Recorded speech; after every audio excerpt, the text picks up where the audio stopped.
Del poeta chileno Álvaro Ruiz, leo su poema Diaguita. Desde las rocas ocres, violáceas montañas, desde los ferruginosos cerros del pasado, que es memoria del paisaje y de quienes lo habitan, he descendido a este nuevo estadio a orillas del río. En él levanté una casa de barro, palos y piedras que recolecté en las inmediaciones que la rodean, arbustos secos que daban varillas y piedras blancas entre las negras del día. Al atardecer el continuo murmullo de las aguas me adormeció, y ya en las horas de los sueños profundos y abstractos soñé que estos mismos cerros del pasado descendían a beber a orillas del río. Saciad la sed de quien otea el horizonte, exclamaban entre las enormes rocas desprendidas. En las altas cimas guardo los espíritus de la memoria, y a ellos debéis el níveo origen de tus aguas. En mí habitan todas las almas de la región, aquellas que permanecen por amor al paisaje en lontananza, a los argentinos visos de la luz arrebolada, al sonido de las aguas a orillas del río. Al alba, que es luz primera, aún recuerdo que conversaban estos cerros a orillas del río. Decían que sus cumbres otros hombres existieron y que eran ojos estrellas que en polvo lentamente morían. Que aún esos ojos hacia los cielos miraban con el rigor que otorga la interpretación del observado, torres de piedras en ángulos precisos, templos de sacerdotes que de tarde en tarde bajaban a este mismo río. El sol se ha marchado muy lejos de los cerros, quizás a otro hemisferio se ha alargado, dejando el dulce y blanco frío de la nieve como un inmaculado manto que otorga el inclinado y dulce eje de la tierra. Días de trabajo sin sol bajo la luz del invierno, el hálito y el vapor del aire que exhalo, astillados espejos de hielos bajo la ardua pisada de quien busca la leña. Recolectada para el alma y espíritu del fuego, lenguas de colores que Prometeo robó para los hombres, rescatándonos de las gélidas y denigrantes tinieblas, y él, el magnánimo, aún encadenado a las cumbres del Cáucaso. De estas cosas hablaban los cerros al río, que sonaba con sus arrastradas piedras el habla, sosteniendo que él solo cursaba las aguas hacia el olvido, para que el hombre no tuviese memoria.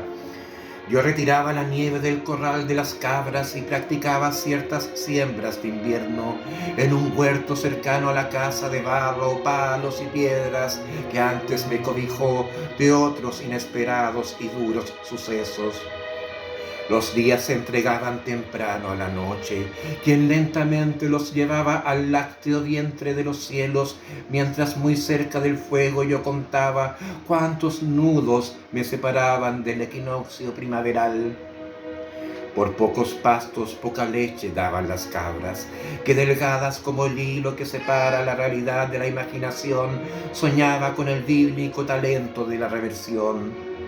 Prosperidad en el verde paisaje de la esperanza, abejas zumbando de flor en flor, amables cosechas que esperarán el miedo de la leche negra, que es soledad, el abandono. Frente al paisaje de los cerros que hablan, de furiosos difuntos que nunca descansan, de aludes contra la serpiente azul de las aguas que, como sangre en las venas, llevan los ríos.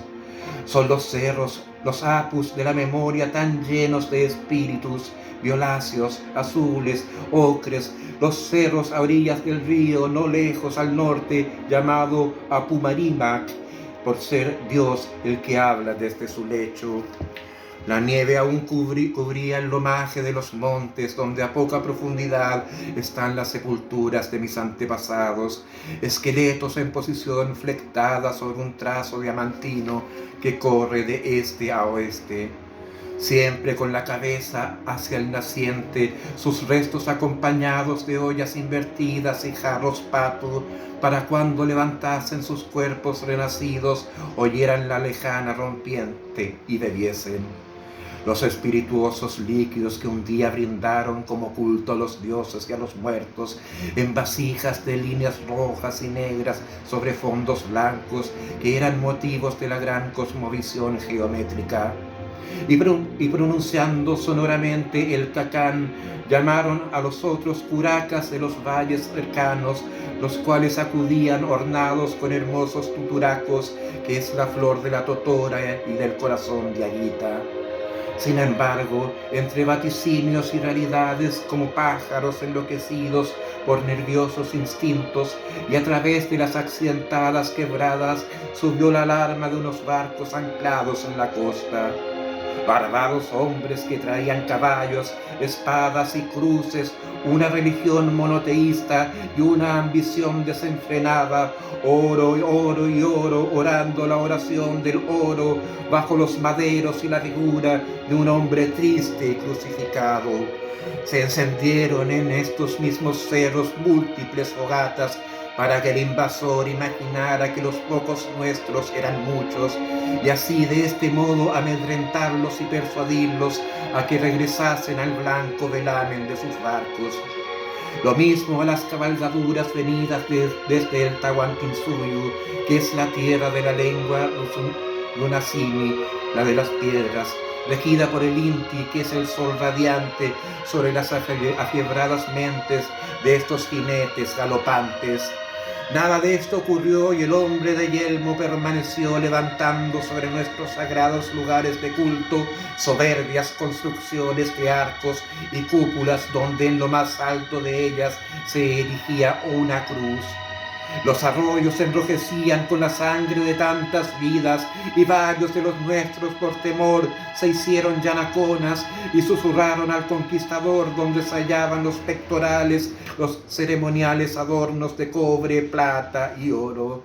De pronto los cerros callaron de tantos fúnebres dolores.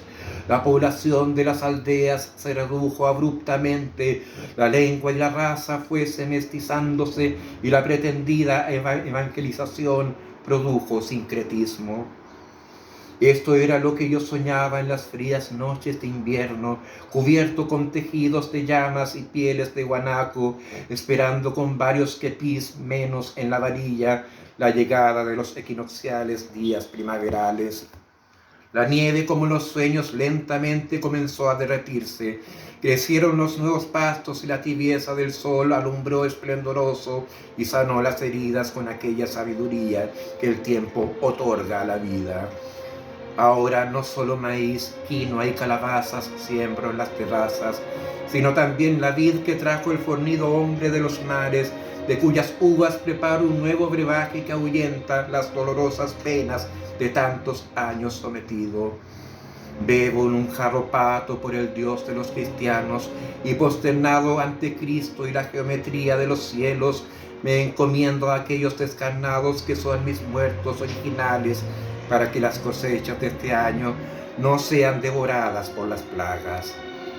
Estos son los cerros que hablan y guardan la memoria, las cúspides que descendieron a beber a orillas del río, mientras el plenilunio acentuaba sus magníficas siluetas contra el fondo de los ojos que recaban estas horas.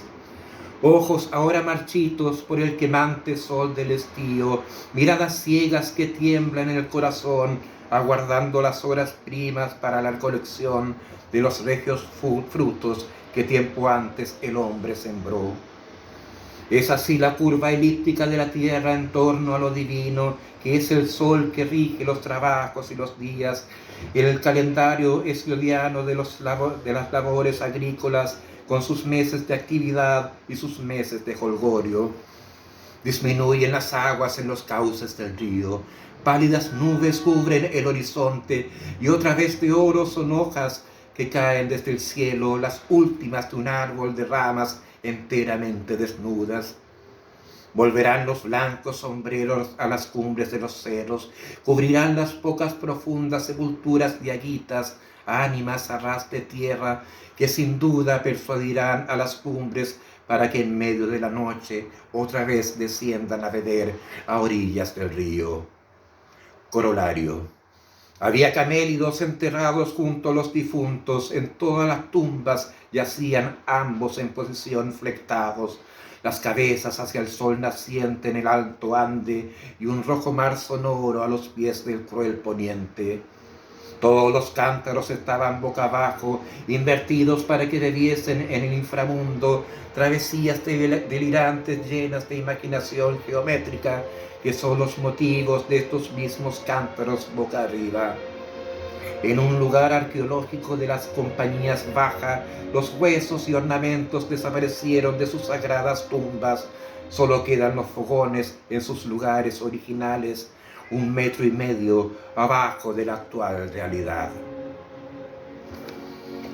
Del poeta chileno Álvaro Ruiz. Saludos.